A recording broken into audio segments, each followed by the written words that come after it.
pretty conservatively, and they're just going to have to hope that the Clockwork and the Spirit Breaker get off to a good start and get some early aggression going.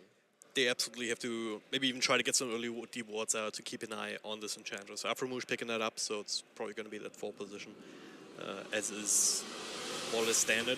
Even though you can run the Enchantress in different ways if you really want to, but yeah, that 4 position is just so powerful because you can get 2 creeps early, even 3 for a limited time, just with 1 point up into the enchant. So we'll see what he can do on this hero in game number 2. Quick pause coming out. There's a chance to take a look at how these lanes shape up. Any surprises here? Shouldn't really be, right? Take a mid. No, nothing too crazy. Yeah, Tinker hitting mid, Bloodseeker going safe lane. Not a huge fan of Bloodseeker's item build necessarily here. Buying the Quelling Blade right from the very start, but I don't think it's a huge deal. It just means that he has to get 1 or 2 CS to grab his Poor Man Shield early on, and that does mean that he is a little bit more susceptible to the trained harassment and the right clicks from the Nature's Prophet right at the very beginning. But I mean, Bloodseeker has such good sustain anyway that it probably won't end up mattering too much. And he also just wants to secure those early CS 100% and play out the bonus damage. It also helps to clear through some of these treants in the first place.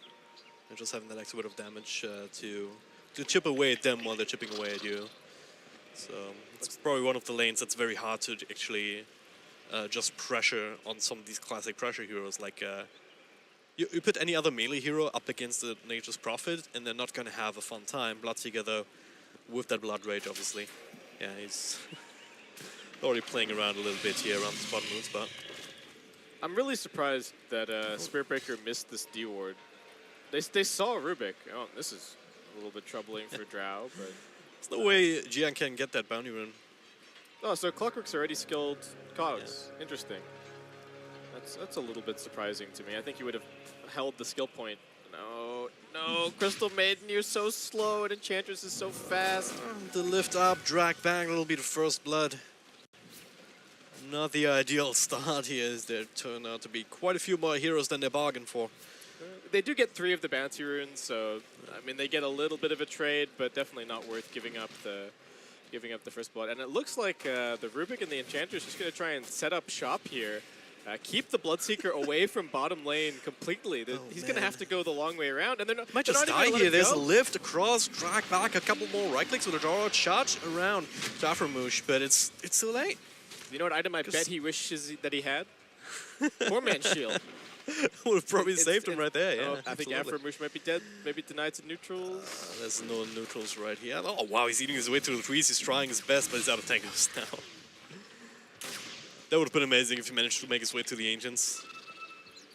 They get the turnaround kill, absolutely necessary. You need, as I said before, you need to keep an eye on him, you need to try and slow him down as much as you can to secure this early game. And unfortunately for Bloodseeker, as he arrives bottom lane, there's already a level 2 Nature's Prophet waiting for him. So already hitting that little bit harder, going to be picking up the Orb of Venom after that, just for that little bit of additional harassment every time he can get 1 auto attack off. And now the rotation comes up towards top, just some damage on the Clockwork. Nothing too crazy. It's already level 1. If he was level 2 there, maybe he can even try and turn things around onto the Rubik. Maybe force out the lift so he can then try and walk up again for the Cogs, but without boots it's not necessarily all that easy to do for the Clockwork just yet. Bottom lane, they're trying to run a Crystal Maiden, early TP in there from the Nature's Prophet. 1 or 2 more will do the trick, but they don't quite get the vision. These tier 2 towers do so much damage to like level 1 and level 2 heroes, but Team Jordan being crazy aggressive. But we'll see if the Spirit Breaker can punish this a little bit. He is charging his way down towards bot. Let's see if they can get the Bloodseeker to come and get involved. He's just jungling for the time being. Down a half health, no TP to get back out, and well, nice play there from Aframouche. Of course, Shark only being level 1, you don't have the dash to try and keep them away, but hey, look at who made rotation as well. It is the Clockwork, and this time with the Battery Assault, they catch that. So yeah, it's exactly what they need to do, right? Yeah, this is what we were talking about. This is not so much what they need to do. I think just taking out to the poison, ugh, that hurts. Yeah, tough situation for him here on mid. He's already a little bit behind in terms of farm. I think his skill build is a little bit strange. I can understand the farm focus. He really wants to get the points up in the march. The third bottom lane. Might see another engagement here. The bash comes out now. Down to around half health, but okay, both teams are just going to call it quits. Yeah, I guess Team Jordan reining it in just a little bit. They're like, we're diving these tier 2s maybe just a little bit too hard for 2 minutes into the game. So let's consult the book of Dota. Look up the chapter on diving tier 2 towers and realize that you're not supposed to do it before 10 minutes. I guess that's what they're adhering to right now. No charge comes in. Aframush is in the general area, has 2 creeps to work with. They need some more control down to Damser, but Frostbite not quite in range. And they're actually going to use it on the Enchantress now with the Bloodseeker. He does get some extra stats, extra damage to work with, but it is Spirit Breaker who just gets right-click down first. There's so many summons on this bottom lane. They've already taken half health on this tier 1 tower. Really struggling to keep everything up. But SP's try back. again. That is Aframush sitting in very low health. Does not have the heal yet. So, just a little bit more damage would have done the trick. Couldn't quite get it. Oh, he ticked out. Oh, wow. He ticked out to the Orb of Venom. The very last tick of the Orb of Venom got him. Didn't even realize Shock had that, but well. And they'll also be able to get rid of some of these creeps courtesy of Frostbite. Yeah. That's 55 gold. I mean, they can't complain. They are holding on to this tower. They're getting a little bit of farm. It's also a lot of experience here, especially necessary for the Crystal Main. You're level 2, like you want to have at least level 3 as quickly as possible for the 2 points up into the Arcane Aura to both sustain yourself and also just start sustaining your teammates. I do kind of wish Tinker was holding his skill points. This is not a great March angle either, but if he was holding his skill points, at least he'd have the option to skill into Rocket and maybe get a kill if they do bring the Spirit Breaker in, but Mage's gonna get this. Okay, yeah. Level 6 already. Just catching in there on long range. Very straightforward kill. But you look at how low the Queen of Pain is. If you have those extra points up in the nukes, then potentially you can find some kills with the SB. Yeah. Well, let's see if it bites him in the ass in the end. Bottom tier 1 tower, pre-5 minutes. Just what's going to happen if you have so many things to tank with. That extra bit of damage as well. It's a lot of map control already being given away by Turkmenistan here. Yeah, they do have good awards to kind of make up for it a little bit, but yeah, this is scary when you're playing against a Drow lineup and they're snowballing to this degree. Top lane could be something here to charge up on a Drow Ranger. Clockwork wrapping around from behind and better assault going. This should be a kill here, but especially with the Coxbot push out of it into the tier 1 tower, into the TPs, but Cox pushback on Mage blinks forward, looking to try and finish up the Clockwork, who's hiding inside the trees. Another bash comes out, but well, not on Rubik. Lift back and charge away, so he should be fine. The Clockwork TP'd out. So they don't get the kill, but this time around, they also do not get punished in return. And that's a lot. That's some extra space, especially with Mage's rotation up top.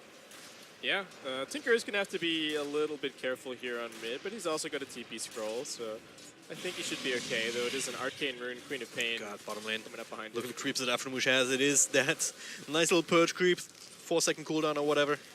As if Crystal Maiden wasn't slow enough. Yeah. Is it percentage base? I don't know. I think it just brings say. you all the way down to 100 move speed at the Could be, beginning, yeah. and then you get faster after that. But yeah, looks like the tier 2 tower also going to be going down. This is one of the big benefits of having the Enchantress and the Nature's Prophet on your team. You've got all the summons to be able to tank the creeps, push a little bit faster, and you know the Enchantress even able to enchant the enemy siege creeps. Yeah. Charge come through, but no follow-up available. Bloodseekers just not strong enough at all just now. Meanwhile, mid, bit of a wraparound. Mage has a double damage rune. Pooh, he doesn't even know how much trouble he's in until just now. Wouldn't even need to use ultimate necessarily. Maybe with the TP through, we'll catch him in the end. Him. Will he take out? The blink forward. Mage really committing for this one. He's big charge up. Tower gains a couple of extra hits in on him, and he barely has enough mana for a blink, but not quite the cooldown, but he's also quick enough on his feet that he should be alright, unless they can get vision for another charge, but no, they can. Yeah, they got the Bloodseeker. Oh, God. Bash him. That is... Totally forgot about the Bloodseeker vision, honestly. But yeah, the fight's not quite over yet, Aframush. Focus on the pool Crystal Maid again, but hey, good position. Frostbite turns things right. They need a little bit of extra burst, and they get it. Good kill for them. And now, well, there's two heroes there that just all of a sudden get charged up by a Spirit Breaker. Clockwork is just a gauntlet that they're running and that they're not really surviving at all. They forgot to consult the Book of Dota. It's still, Yeah. it's still too early. There's still the tier 2 tower up and just too deep. You don't dive tier 2s when the tier 1s are still standing. It's like, they're reminded of that. I mean, they're still very far ahead, but these are dangerous kills to be giving away, because if we get to the point where the Bloodseeker has his max blood right, he's spamming that out, the Tinker is spamming out March, they will actually be able to hold on to these towers and hold on to their high ground pretty nicely, which is a scary prospect potentially if you are this dire side. Not that their lineup necessarily stalls out, but they are buying lots of early game oriented items right now. Who's in trouble again? It's really hard to just protect him even if there's so much pressure on him all of a sudden. Of course, bottom lane, there's nothing left to take there for the time being, so this tower pushing wrecking ball, if you will, between the Enchantress and the Nature's Prophet just turns to the next lane. And they're not even really falling behind too much in terms of experience. Oh, nice charge. No, Rupture comes out onto Mage, so he can't really blink around. A nice little stun from the center, but oh, what the hell was that burst? The Wrath of Nature. Wrath of Nature on a Blood Rage target. That'll do that to you. Pooh comes in to try and help out, but lifted up immediately. All he got was a March. Mage, well, Rupture or no Rupture, it has timed that now anyway. He's looking for another kill. Does have a couple right clicks, and it will be enough. Make it a double. Oh my god, that Wrath of Nature must have been in the final bounces because Bloodseeker ran it and then he just disappeared. That was I don't think it quite caught the damage here. Oh, maybe it did. 844, but just Mage did so much more even with a... not even a Sonic Wave used in that fight either. Just standing there, man-fighting, spamming the Scream of Pain. Yeah, I mean, it's not like they're a particularly tanky lineup either, so I thought that a couple of them were going to get bursted. The Bloodseeker does his thing, he runs into the back lines, but not the case at all. He is pretty fast, though. He's coming in. There's another Rupture. Charge. Oh, that's the combo that we're talking about, with the hook shot, just to make sure. Can you find any more? Don't think so. Not for this one, but... Oh. At least they're getting something done across the map. Yeah. But if you're looking at network distribution, it needs to pick up if they want to turn this into a successful mid game, I think. Yeah, they definitely need to start getting that farm. I mean, they do have farming items coming up. That's a big thing with the Tinker. Close, but not quite there in terms of his BOTs. But of course, that's going to be a really big timing for him. Bloodseeker, I'm not 100% sure what item I really want to see. I think Blade Mail is still good. It's not as good on Bloodseeker as it once used to be because of the changed interactions with how Blood Rage works, but could still be decent. Spirit Breaker with an Invisoon here. Shark just waiting to see that is. The charge come through, hits on two, followed with his ultimate here that he picked up. Damser, another bash coming through. He primed this one. They get the initial kill. Shark, almost dies to the next. Oh yeah, of course Mage is blinking in to finish it off, but well, Afromush will be the sacrifice. 2-4 trades so far. Mage still sticking around. And if I know him well, yeah, he's gonna go for this kill too. That's completely out of man. Still has one more blink left in him and gets up to the high ground. And just right clicks away from there. All right, this with the reinforcements coming in. Draw Ranger making an appearance for the first time in these fights. A little defensive hookshot to the creep wave, and then they'll barely keep the Clockwork standing. But the Rubik was silenced just too long. He was running forward trying to get the Fade Bolt off, but couldn't quite get it in time. So I mean, Clock survives, but still a pretty poor fight overall, unfortunately for Turkmenistan. As that will be their last outer tower of the entire game, gone at 11 minutes. That is absolutely crazy. Charge coming through. Will it connect before the TP comes out? Oh, just in time. The rest of the team still around here to try and help out. Gets the gust up on one. Still being locked down by that Crystal Maiden. So that's a pretty important kill to get, actually. This Drow Ranger, like Jiang, hasn't really been... it hasn't really been necessary for him to do too much. He's mostly just been free farming and building up his levels and his agility for the rest of his team to take advantage of. Like so, Mage putting on more pressure on the Clockwork. But he does have his Force Staff, able to get himself away. The aggression continues, though. It's just kind of never ending for Team Jordan. What did they do now, though, that their tier 2s are already taken care of? I think they just set up wards, try and get a pick off, and then go into Roshan. If they wanted to, they could just force the Roshan fight, but I think that's a little bit scary, especially now that Tinker's getting his BOTs delivered, so he can just repeatedly go to the shrine and keep spamming March into the pit. So I think they definitely need to get a pick off before they take the Rosh and then try and go towards the high grounds. But Yeah, it's Draw Ranger going for a Shadow Blades. yeah, Perhaps an effort to set that up. Yeah. Rocket Flare spam onto Roche Pit, so there's no way they can really sneak it either. Bloodseeker is going to be going for that Blade Mail that I was talking about a little bit earlier. Looks like Spirit Breaker, maybe also a Blade Mail queued up. Yep, does in fact have one, so that seems to be the plan for them at the moment, just to try and reflect a little bit of this damage back. Because again, Team Jordan, they're pretty squishy. They're all pretty high damage glass cannons. So I think the Blade Mail is pretty damn good in this situation, and they are really forcing this Roshan. Look at this wall of wards here. Yeah, they've got Just everything covered. We need 3 wards to get this vision, but they committed all of them. yeah, they just want to know where the Clockwork is. But he's actually coming in from the top side. Oh, we're gonna see the big plays. There it is. Hookshot in. He got it. Snatched the Aegis. He didn't get the Roche kill. But he's taken away the big talisman. He still has his foresight, right? He should be able to make it out even. At least out of the pit. But it's down on him. Doesn't the lift available? Even the stolen hookshot. Lift already used, so that'll also work. Meanwhile, Crystal Maiden just dies to the collateral damage. And a TP forward from Dempster. I mean, the Clockwork bought them some time. They get to push out the lanes a little bit. I think he... Of course, getting the last hit on the Roche would have been the absolute best-case scenario, but still very nicely played. Of course, nice counterplay from the Rubik, getting that steal on the hook shot and able to cancel the TP. But let's see if this is enough to go high ground. The Bloodright, there are 3 points up right now, and they've got the March of the Machines being laid down nice and early. How much damage can they really do? This is where the summon strat really falls a little bit on his face in the face of all of this AoE. Yeah. If you're trying to just punch your way through head first, you're just gonna end up feeding a whole lot of gold.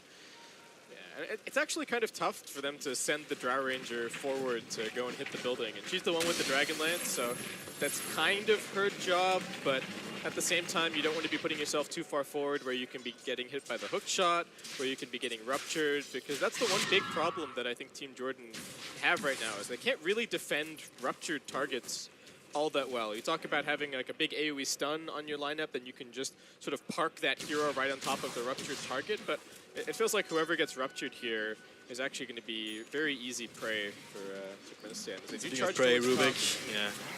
So smoked up charge, and they should be able to finish this one off with the extra bit of nukes. Dempster comes through, and Rubik's not quite dead just yet. They're trying to turn things around. Oh my god, yeah, it's actually surviving for the time being anyway, but what it also does is fuel up the Bloodseeker. They keep the vision. Another charge of smoke will not save you.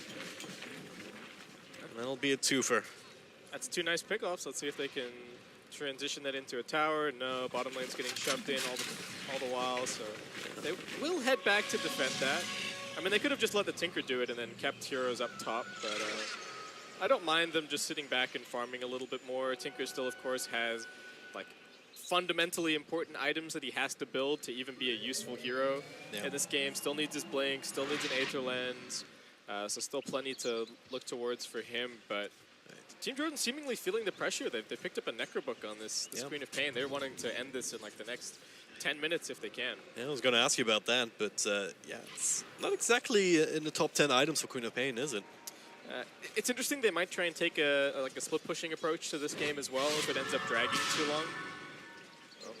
Oh, Shock. Be careful here. The charge will be immediately cancelled. And it is that Nature's Wrath that finishes him off. So 1 down for another 25 seconds. No buyback available either. And this might be the opening that we're looking for, but still Bloodright that he can throw out unless he just dies right here. Mage comes in. But, well, plenty of control here, plenty of damage with the March machines already laid down.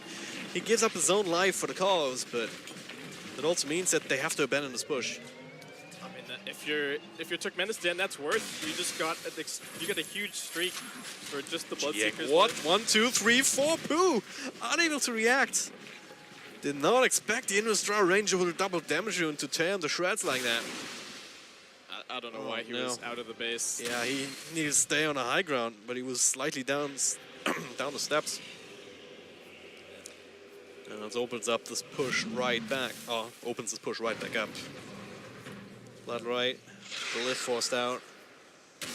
Without the Tinker, without the March of Machines, well, gonna try. Charge in, follow-up control here will be cancelled for the time being, but there was a buyback on Tinker. They really want to take this fight. They need to take this fight, and they get the control of the Drow. That's a huge bit of damage output just taken out. And yeah, Jordan, they make the call. Let's get the hell out of here. Next probably TP, but another charge comes through. This time it will not be cancelled. Another bash. He dies as Mage comes back in, together with the Nature's Prophet. Well, they're not retreating for good at any point in this game. They want to fight, and fight they do. Mage, again, pulling forward aggressively time and time again. And there should also be that Crystal Man, and it is the triple kill for the Queen of Pain. It was like a pretty good bait, actually, just making them think, oh yeah, we're leaving, we're retreating, with the TP out of the Nature's Prophet, more or less in plain sight. Of course, he can come right back in. Yeah, I think they were all just kind of watching Mage's respawn timer, and they're thinking, okay, we just need to get as close to a building as we possibly can. We know that he's going to come in and clean up if they keep chasing us, and that's exactly what happened. But they're still holding the high ground. It was a very expensive hold with the Tinker using his buyback, but still picking up his Blink Dagger here in short order. I think he got the last hit on the Nature's Prophet kill. So actually getting a nice chunk of gold on that, and still managing to pick up the Blink. Hookshot to a creep here, they'll not control up Mage. They have to cancel the charge too, and now gotta be careful not to be caught out. They are fighting inside the March of Machines though, and Jordan, well, they're respecting that, at least for the time being. Yeah, it seems like Jordan right now just kind of keeping them busy. They're committing 3 or so heroes towards the mid lane to keep shoving that out while they actually have the Nature's Prophet and the Drow Ranger both farming and shoving the other lane. So they're going to rebuild their net worth advantage a little, or continue to build their net worth advantage for the time being, it looks like, just so that they can get one more round of items and then potentially look to head towards the high ground. Maybe they want to finish the Necro 3 out. Necro 3 is actually completed on the Queen of Pain.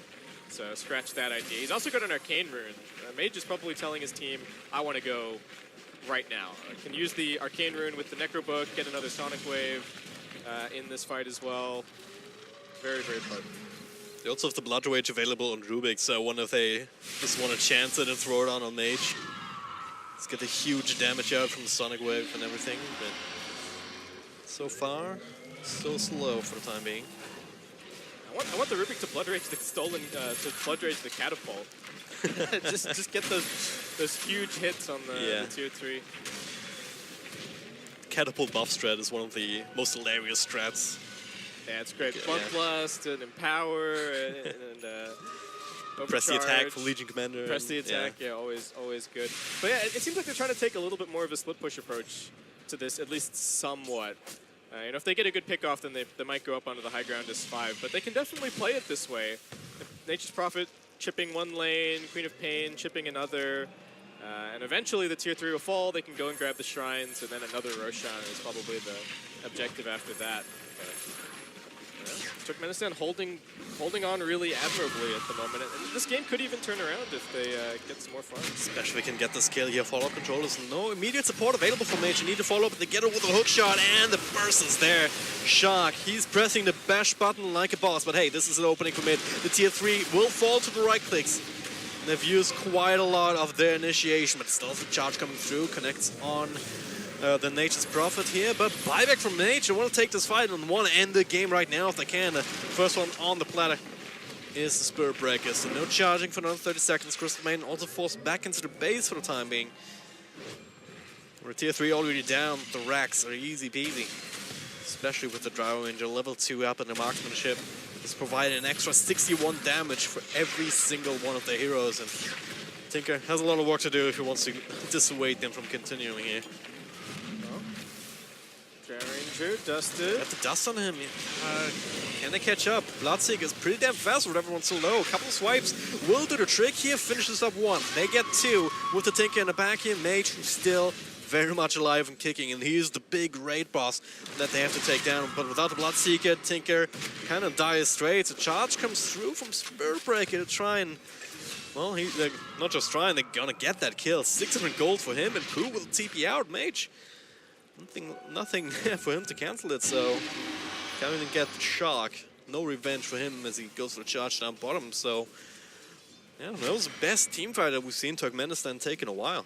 Yeah, and the other nice thing is that they backed up a little bit as the buyback happened from Mage, so they made it a bit more difficult for him to re-engage into the fight. I mean, he still did really, really well overall, but it was a pretty expensive buyback, I think. Or expensive lane of racks, at least, going for the buyback the way that they did, but I guess he's planning on just taking the next Aegis, assuming that they're able to secure that, and they should be able to. They've got one lane of racks down. They can rat another lane with the summons and the Nature's Prophet, so it should be very difficult for Turkmenistan to make their way over to the Roshan pit, but they do have the Tinker, so maybe some potential there for them to still maintain map control even in this situation and be able to keep scouting the Roshan with Rocket Flare and from there potentially even contest if the right opportunity presents itself.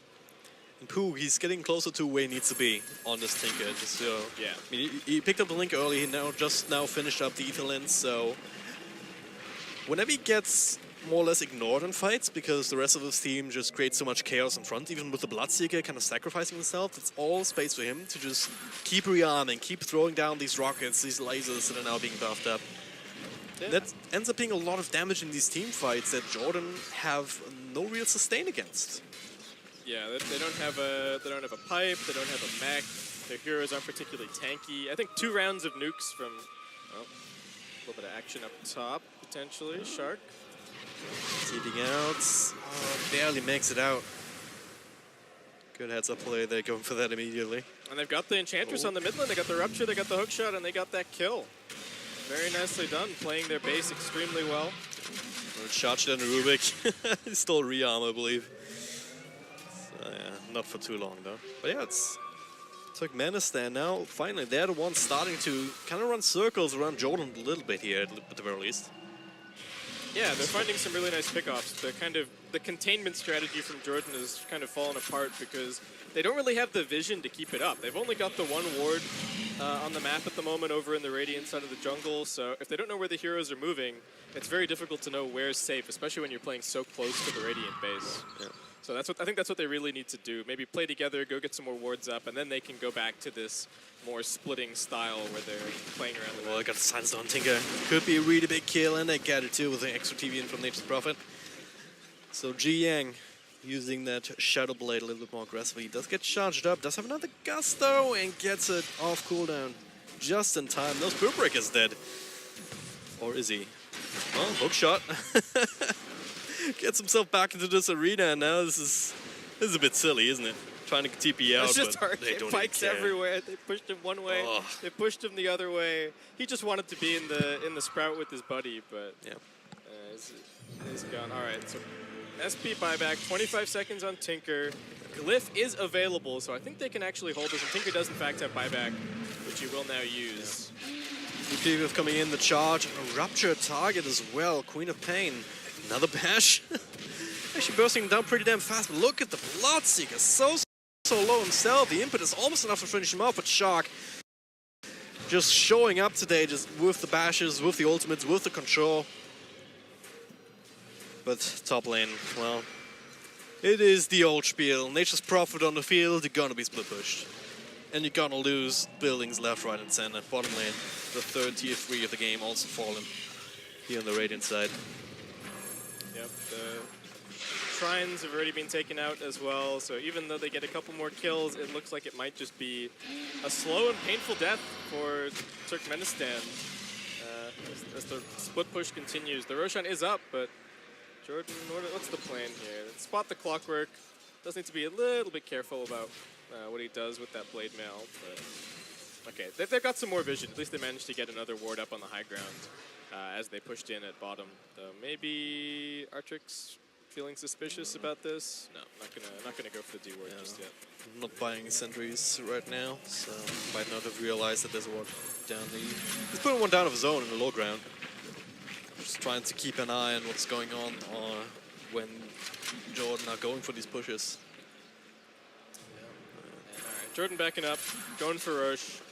Prophet working his way towards a Bloodthorn at the moment. Mage looks like the item selection is just going to be a Yule's. Helps him stay alive if he does get ruptured. He can just sort of sit there for a little bit in the Cyclone, or potentially, if he's just about to get hit by the Bloodrite, can also just pop the Yules. So always nice to have. Also very good for catching out the Tinker by himself. If he manages to cancel a rearm or a TP, can very easily finish off the kill with his Necro Book. So I like the choice, and they are going to give the cheese to the Queen of Pain, and the Aegis is going to be over on the Drow, who is... Speaking of Drow, 1, 2, 3. Limicade keeps Artrix alive. Now the Rupture turnaround would only be the Aegis kill, but not quite getting that just yet. Meanwhile, on the side of the base, Mage get a casual kill on the Tinker. Down for 55 seconds, so it's going to be very, very hard to defend after this. Shark's doing his best, though, with all the bashes, with the ultimate again, and Clockwork, really good cogs, but I don't think you're going to be able to keep any one of them in here unless you really want to. Mage just uses the cheese to continue that man fight. Up top, also overwhelming pressure. Crystal Maiden dies. Mo takes caught inside his crowd. Double kill from Mage as comes in to swipe that one in. One last charge for Chalk as the last GG is called in this series. I gotta give Turkmenistan some props. I think their draft this game, like I said, probably the best that we've seen from them so far this event. So they do seem to be making some adjustments, playing a little bit better. But yeah, in the end, it will be Team Jordan. We also talked about pockets